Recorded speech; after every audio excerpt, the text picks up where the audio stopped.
Hi, my name is Sarah Tanis. I'm a PhD student in the Department of Forestry.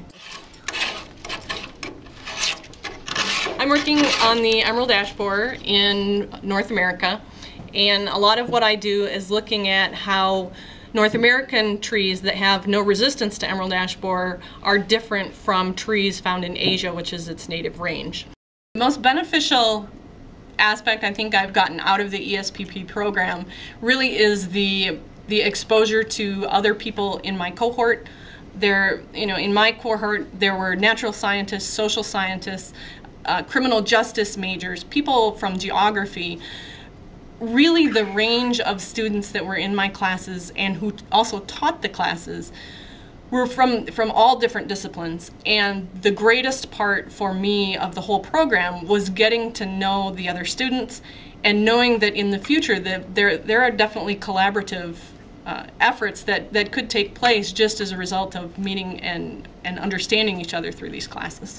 I think the greatest part of this whole program really is the interdisciplinary function of it. I've met some wonderful friends and definitely can see collaborating with them in projects that I really never even knew could have existed. And that has been by far the best part of this whole program, is just meeting and understanding what other people do, because we tend to get so focused, even in forestry, we are so focused on one insect and one genus of trees. You kind of lose track sometimes of what's going on out there in the other disciplinary areas. I'm Michael Kaplowitz. I'm a professor in the Department of Community, Agriculture, Recreation, and Resource Studies. My name is Robert Walker. I'm professor in the Department of Geography. What is 802?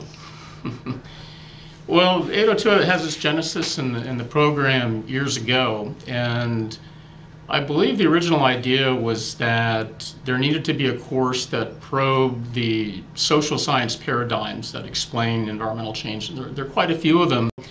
The basic idea, as I understand it, was to develop a course that would provide more than a survey, a probing of the various social science concepts that have been advanced to explain these problems. 802 is trying to provide different frames to think about problems in more complete, holistic ways.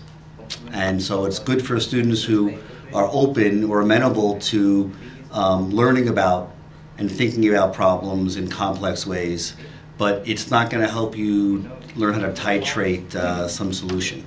Having two faculty members in the class engaged in conversation with the students, with each other, amplifies and demonstrates different viewpoints, different ways of handling problems, and trying to develop understandings.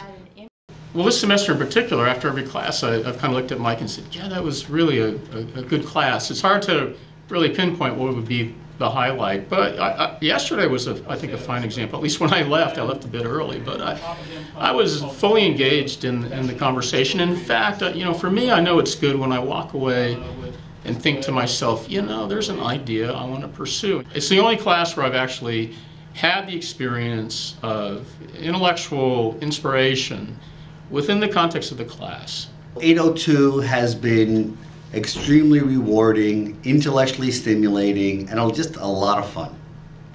It's fun for me and rewarding for me because as an interdisciplinary scholar, as someone who's purposefully tried to address environmental and natural resource issues from multiple frames, it's really nice to be in a classroom with like-minded individuals at different stages of their careers.